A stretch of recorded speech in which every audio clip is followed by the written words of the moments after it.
Yo, what's going on, boys? It's Shane from Rock Sound. Welcome to today's video, and we just hit 10,000 subscribers. On that same day, Zomboy released his bomb-ass track called Invaders. So, of course, we're going to be making the main base from that track, alright? It's such a sick track anyways, so we might as well. This is what it sounds like if you haven't already heard it.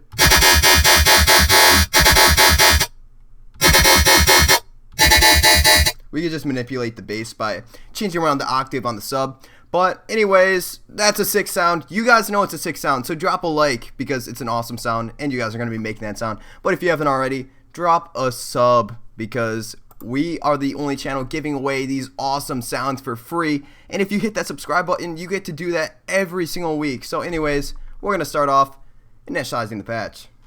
So we're going to be using double FM. And if you guys didn't watch my previous video, we actually did the same thing with the getter bass. So we're going to start off with the host oscillator, which is going to be oscillator A, and we're going to choose it to an analog BD sine, which is basically just a sine waveform. You could do the same thing in basic shapes. Just go ahead, leave it there. You know, it's a sine waveform. It's just reversed, same sound.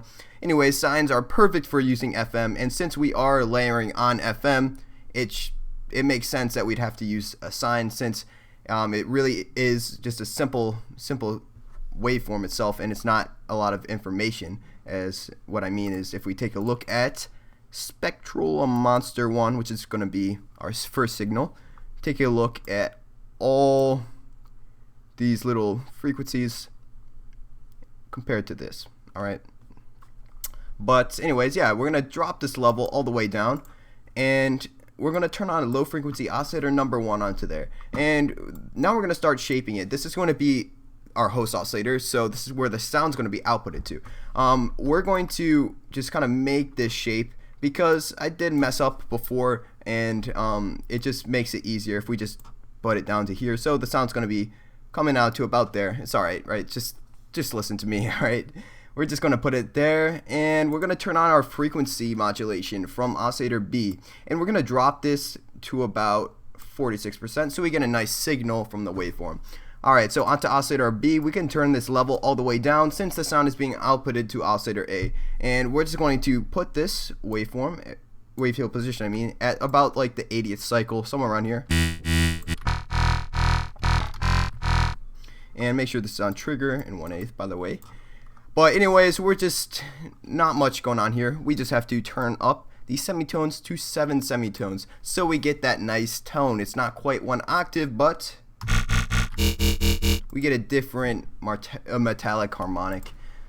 Yeah, so to kind of make another layer of FM, we're just going to turn on FM from the sub and make sure this level is down all the way as well. So we're actually going to be using a sine waveform. You guys can mess around with using different waveforms in the sub. You know, for example, using a triangle, or not a triangle, saw will actually kind of make it. Oops. A little bit different, you know. It kind of depends on what you're feeling. Make it yourself, make it whatever you want, really. So I left this octave at about 2. You could turn it down to 1. Even 3 can sound decent, but that's all it takes for that so far. Just turn on the noise, by the way. We could drop this level down a little bit just to add in extra touch, you know what I'm saying? Yo, excuse this interruption. I completely forgot to tell you guys to turn up FM from sub so the sound doesn't sound as correct in later in the video. So make sure you just do this and then you're completely set. So excuse this interruption, do that and you're good. Into the filter, we're going to turn on a high pass 24, and this is really going to shape the sound. We just need it on for oscillator A since all the sound is being on there. Oh yeah, and the noise as well. And we're just going to turn it on here. And if you do listen, ooh, what is that I hear? I hear a little bit of sub. It's actually because we're using the sine as our host, so we kind of want to cut out that sub. If you're using this in a track, you don't want it actually interfering with your other sub, so we're going to turn up the cutoff to about here. Cut out all those sub frequencies, and we're just going to put this cutoff at about here, so we start to get that kind of vocally speechy, is that a word? Vocal sound. And we're just going to turn up the resonance, fatten it a little bit, and turn up that mix all the way. Make sure it's up. It should be up, but And that's what we got so far. Make sure you just, voicing is all optional. Once again, whatever you guys are feeling. So into the effects section, we're going to turn on our hyper and our dimension. Now all it takes for this, turn down the mix, turn down the size very, very low, and the mix all the way up. That way we don't get that extra feedback or that extra click, as I will demonstrate right now. That sounds disgusting. We're just going to turn that all the way down and lead us on to our filter. Here you are. We're going to lead it? Guys, I can't speak today. I'm sorry. But we're going to put this all the way up under the filter, under the hyper. Oh my gosh. Kill me right now. But we're going to we're going to turn on our reverb filter, and this is really going to thicken up the sound. As you guys will hear,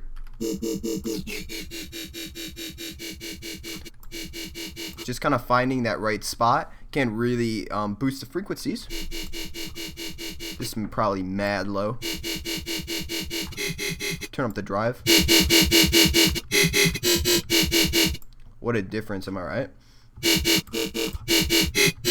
It kind of adds that extra dimension to the sound. So we're going to turn on our multi-band compressor, and we're going to turn down the master just a tad bit, so that way we could turn up the gain. So make sure multi-band's selected. And alright, an awesome thing about Serum is that now we got the mix. It's awesome. I love Serum. But anyways, this is the last thing that we have to do. Right? No.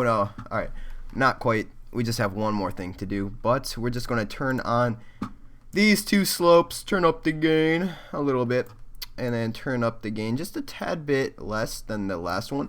And we're just going to turn this frequency down a tad bit and make this go. Whoa! Take it easy there, buddy. We're going to make it go. And then same as to this one, we're just going to make it go.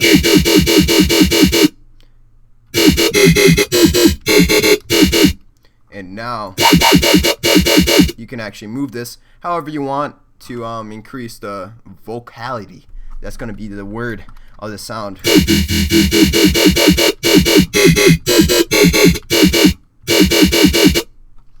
So that's sounding pretty good to me.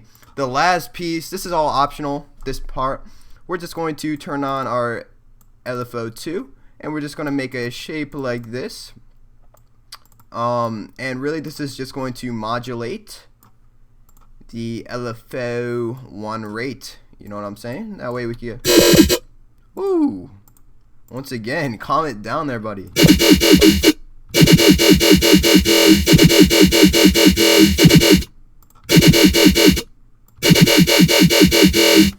And that's really all it takes to make this bass. That was really easy, wasn't it? Once again, guys, subscribe to RPS. Simple yet very, very beautiful sounds. So that's gonna end and wrap up today's video. Thank you guys for watching. If you guys like this video, you already know what to do. Drop a comment as to what you guys think was up. But anyway, sorry guys, I didn't post in quite a bit. I've been a little bit busy lately. Not really, I'm sorry, I can't lie to you. But yeah, that's really it. So I'll see you guys later. I'm Shane from RPS, and I'm checking out.